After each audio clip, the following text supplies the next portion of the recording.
Muy buenas. Vamos a ver lo que son los campos en Cinema. Para entender los campos de Cinema tenemos que entender primero qué es el MoGraph.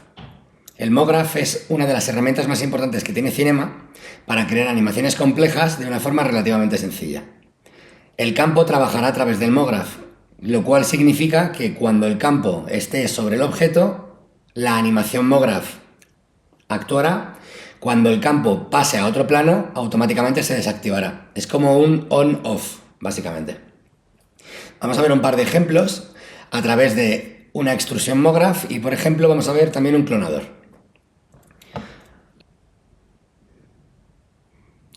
Vamos a empezar con la extrusión. Lo que vamos a crear es un toroide. Y ese toroide vamos a subdividirlo un poco mejor y vamos a hacerlo un poquito más pequeño. En radio de anillo vamos a ponerle 25 centímetros y en el radio del tubo 12.5 para mantener las proporciones. En segmentos de anillo vamos a duplicarlo a 64 y en segmentos de tubo a 32. De tal forma que tenemos exactamente el mismo toroide, más pequeño y mejor subdividido. La idea ahora es extruir cada uno de los polígonos. Podríamos plantearnos hacer el objeto editable y utilizar las herramientas de extrusión que tiene Cinema 4D. Pero creo que para esto y para utilizar los campos, evidentemente es mejor utilizar el MoGraph. Seleccionamos toroide, nos vamos a menú MoGraph y con Shift presionado metemos MoExtrude. MoExtrude lo que va a hacer es extruir de forma independiente cada uno de los polígonos respetando la forma geométrica. En este caso vamos a ir a la pestaña de objeto, vamos a modificar los pasos de extrusión, porque si nos fijamos los pasos de extrusión lo que va a hacer es crear X número de extrusiones una detrás de otra. En este caso no necesitamos esto. Vamos a bajar pasos de extrusión a 1 y lo que vamos a hacer ahora es modificar los ajustes de transformación. Es decir, vamos a decirle cuántos centímetros queremos que se extruya en el eje Z y la escala. Vamos a pestaña transformar y el eje Z vamos a ponerle, por ejemplo, 1 centímetro.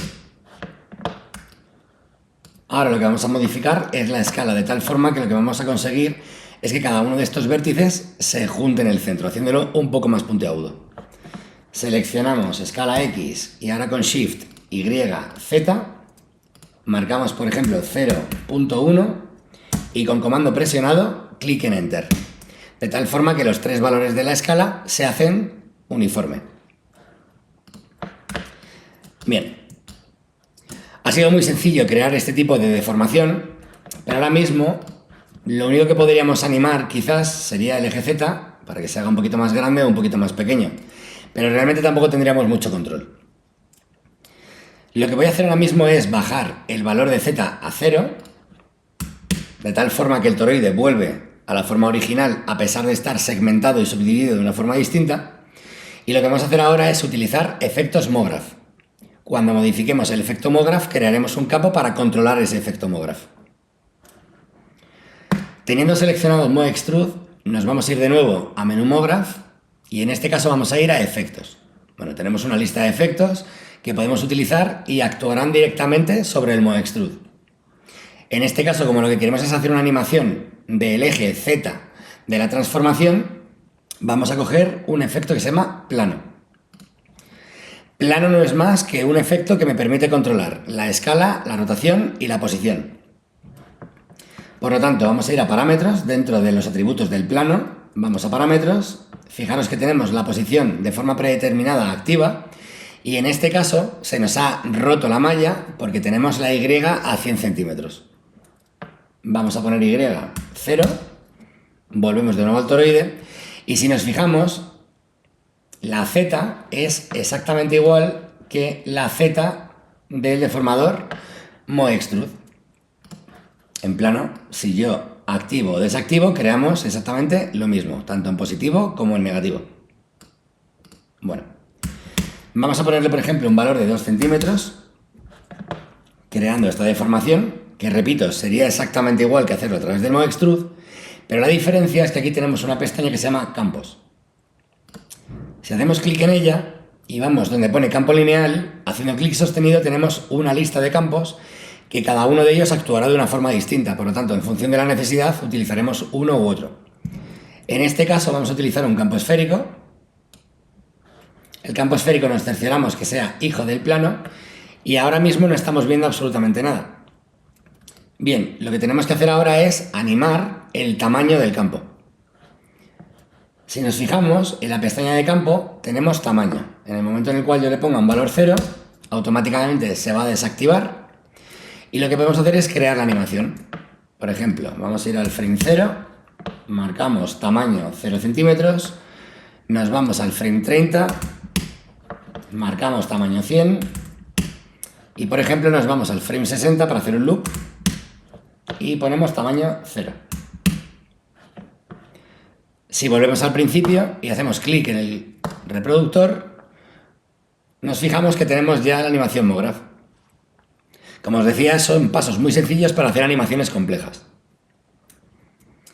Por último, para darle un poquito de personalidad, podríamos ir a la hoja de claves y modificar la curva. Hacemos clic en este icono o Shift F3, abrimos la hoja de claves donde tenemos los fotogramas y en este caso no quiero modificar la posición del fotograma, quiero modificar la curva de animación. Para trabajar la curva de animación nos vamos a este icono que es el modo F-Curve, desplegamos campo esférico y tamaño y vemos cómo tenemos la curva de animación. Para manipular la forma de visualizar a la posición utilizamos exactamente las mismas herramientas que utilizamos para movernos en la ventana de perspectiva, es decir, el 1 presionado, clic sostenido, panorámica, el 2 presionado con el ratón sería un dolly y el 3 sería una orbitación, pero en este caso no actúa. Vamos a seleccionar los 3 fotogramas haciendo un rectángulo de selección y vemos que la visualización es exactamente igual que en cualquier programa de animación. Tenemos las tangentes que nos dicen la aceleración y desaceleración. En este caso voy a seleccionar simplemente el fotograma de en medio y con comando presionado estiramos la tangente. Si nos fijamos en Cinema, cuando presionamos comando no me permite modificar la altura de la tangente y me la hace de forma proporcional. Esto la verdad que es bastante interesante. Bueno, lo que hemos conseguido con esta curva es acelerar de una forma un poquito más rápida, tener una desaceleración muy lenta, de nuevo una aceleración muy lenta y una desaceleración más rápida, creando un espacio de tiempo entre medio de la animación. Vamos a cerrar esta ventana, hacemos clic en play y hemos conseguido esta animación. Bueno, vamos a hacer un segundo ejemplo. Voy a borrar esto. Vamos a crear, por ejemplo, una esfera. Esta esfera vamos a hacerla más pequeña, vamos a ponerle, por ejemplo, 15 centímetros y vamos a segmentarla a 64. Esta esfera lo que vamos a hacer es utilizar un generador MoGraph que se llama clonador. El clonador lo único que va a hacer es clonar creando instancias del objeto principal. Seleccionamos esfera y con Alt presionado vamos al icono del clonador y creamos el clonador como padre de la esfera. Vamos a la pestaña de objeto y tenemos diferentes modos de trabajo. Tenemos cuadrícula, tenemos lineal, radial, objeto, panal. Bueno, son diferentes formas de clonar. En este caso vamos a mantener la cuadrícula. Vamos a ir a cantidad y yo quiero tener, por ejemplo, 4 en X, 4 en Y, 4 en Z. Y ahora la distancia entre los clones se controla a través del tamaño. Vamos a ponerle, por ejemplo, un tamaño de 100, 100, 100. Perfecto. Voy a quitar el sombreado Goroz con NA para verlo un poco mejor. Y ahora lo que vamos a hacer es crear un efecto MoGraph. En este caso vamos a crear un efecto a través de un sombreado. El sombreado trabaja a escala de grises. En función de la cantidad de blancos o de negros tendremos más o menos efecto. Seleccionamos el clonador, nos vamos a menú MoGraph y en efectos seleccionamos sombreado. Nos fijamos que sombreado automáticamente, en el momento en el que le hemos metido, nos ha escalado un poco el tamaño del clon. Vamos a seleccionar sombreado y nos vamos a ir a parámetros. En parámetros vemos que tenemos activa la escala y la escala uniforme a 0.5. Por eso se ha hecho un poquito más grande. Fijaros que si yo le pongo, por ejemplo, una escala de 2, automáticamente las esferas se harán muy grandes. Si le ponemos una escala de 0, las escalas vuelven al tamaño original. Vamos a ponerle, por ejemplo, 2. Y ahora, ¿cómo podemos controlar este efecto de sombreado en escala a través de un clonador? Bueno, pues lo mismo, a través de campos. Seleccionamos el sombreado, vamos a campos y en este caso vamos a coger un campo lineal. Hacemos un poquito de zoom out y si nos fijamos el campo lineal, en este caso lo que va a hacer es ir de izquierda a derecha, arriba a abajo. En el momento en el cual pasamos el campo lineal, vuelve al tamaño original. Cuando el campo lineal está encima de los clones, automáticamente los escala. Como veréis, esto es prácticamente infinito. Podemos hacer animaciones muy complejas de una forma muy sencilla.